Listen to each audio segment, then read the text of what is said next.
This is NDTV. And you're watching NDTV Prime.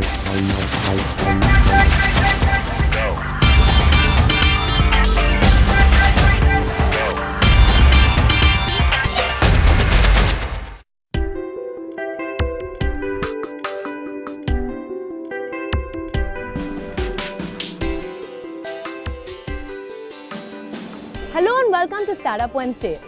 Since 2015, India's startup ecosystem has been buzzing and everyone wants a slice of this pie.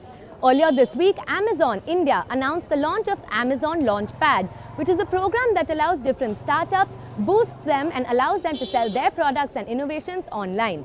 To find out more about what this means, I caught up with the India Amazon head, Mr. Amit Agarwal. Take a look. We have the head of Amazon India, Mr. Amit Agarwal. Thank you for joining us. Thank you very much. So first, could you tell us what Amazon Launchpad actually does? What is this program? Sure, we are very excited to launch Amazon Launchpad. This is a global program that we have.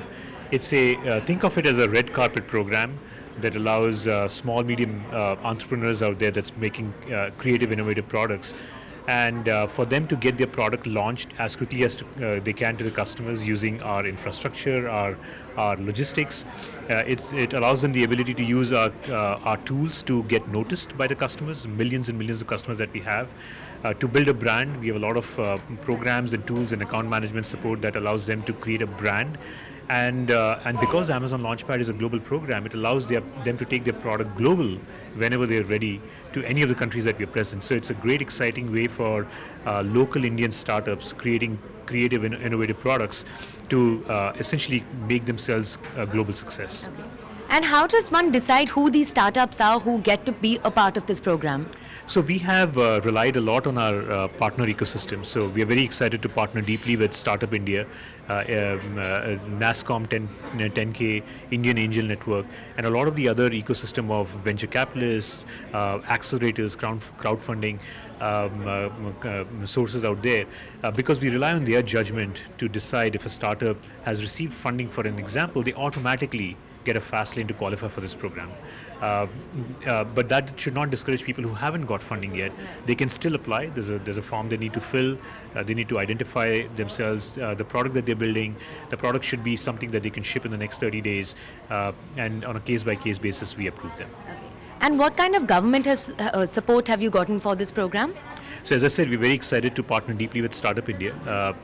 We've been working with them for a while now to make sure that the whole Startup India vision and in some sense Digital India and Make in India aligns with the goals of Launchpad.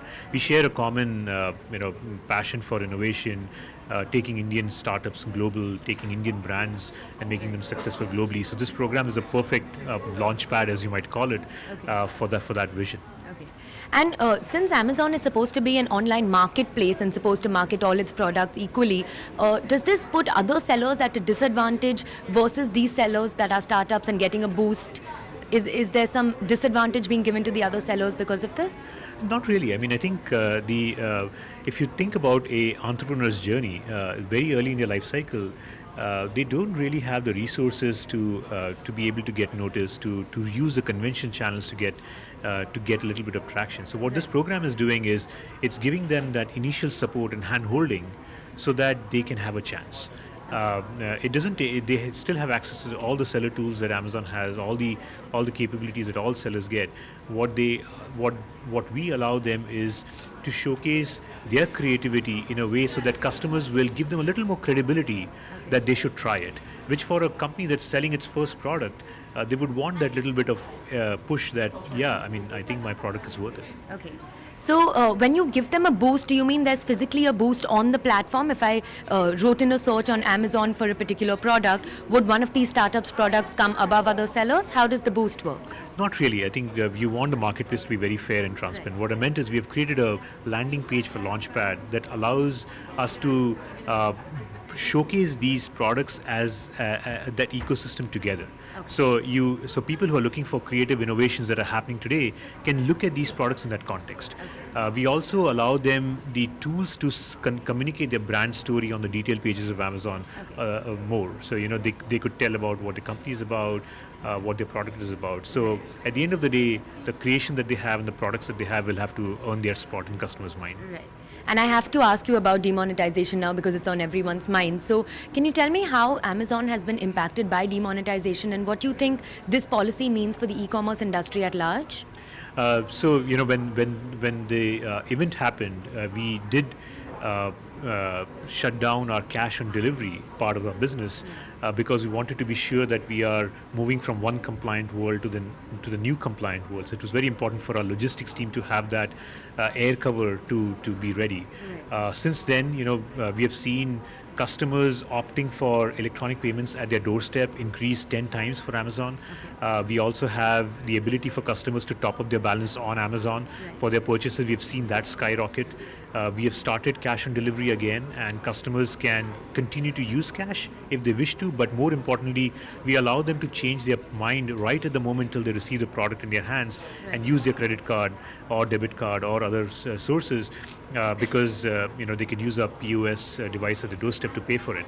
So all in all, customers have loved the service that we provide and the payment experience that we're providing. We are mostly back to normal. We are still seeing triple-digit growth year over year. So I think long term it's good for the country. Obviously, it's good for e-commerce, and we are back to normal. Okay. And how has demonetization impacted sellers on your platform? Has there been any drawback for the sellers that are selling on Amazon? As I said, for that short period of time, it was a very managed process for us to make sure that we move from one compliant world to another. And sellers do understand that. I mean, many of the sellers were also trying to get their own worlds into the right orientation. But as I said, we continue to see very, very healthy triple-digit growths, year-over-year growths on Amazon, and sellers remain excited. Okay, thank you so much for joining us. Thank you very much. Thank you. So, this Launchpad is currently launched in India and is one of 7 other countries where this Launchpad also exists. It has been started with 25 startups at the moment and plans to expand in the future. India is one of 7 countries where this program has been launched. And to find out about what this means on a global scale, I spoke with Jason Feldman, who is the Director of Global Innovation, Amazon. So can you tell us a little more about Amazon Launchpad?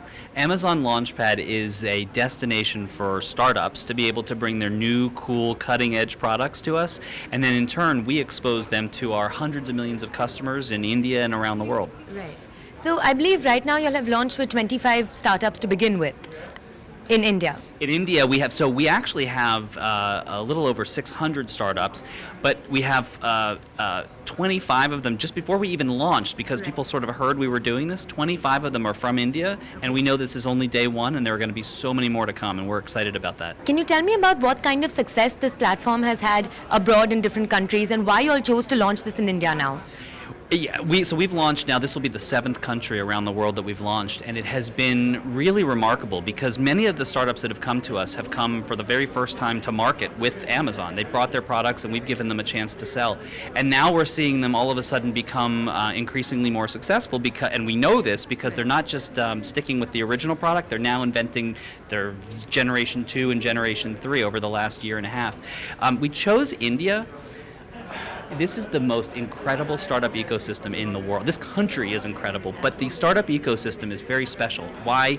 Government, agencies, business are all working together to really create very friendly policies and support structure to help bring Indian startups to the world. Startup launchpads are not the only ways e-commerce players are expanding. Across the board, from furniture to accessories to fashion, we see e-commerce players like Pepperfry and Lenskart opening offline stores along with their online channels. And we were determined to find out why. E-commerce is booming, and the recent Diwali sales offered plenty of proof. Business online was up 40% this festive season, but it is still a tiny slice of the pie. Online shopping barely accounts for $38 billion of India's total $600 billion retail market. Perhaps no surprise then that the virtual players are looking for more shoppers in the real world.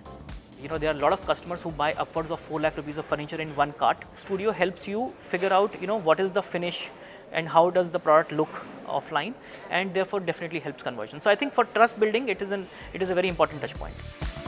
Pepperfry's 11 studios aren't alone. First Cry launched its first offline store in 2011 and now has 180 of them. while Zivame currently has 3 and plans to expand more. Lenskart has 200, with the first one launched in 2014. Major player Amazon has an offline presence in 188 locations, and other e-commerce biggies are joining the club soon. I think we open offline stores because I think a big part of the fashion experience is touch and feel. And so we use it more as marketing rather than sales.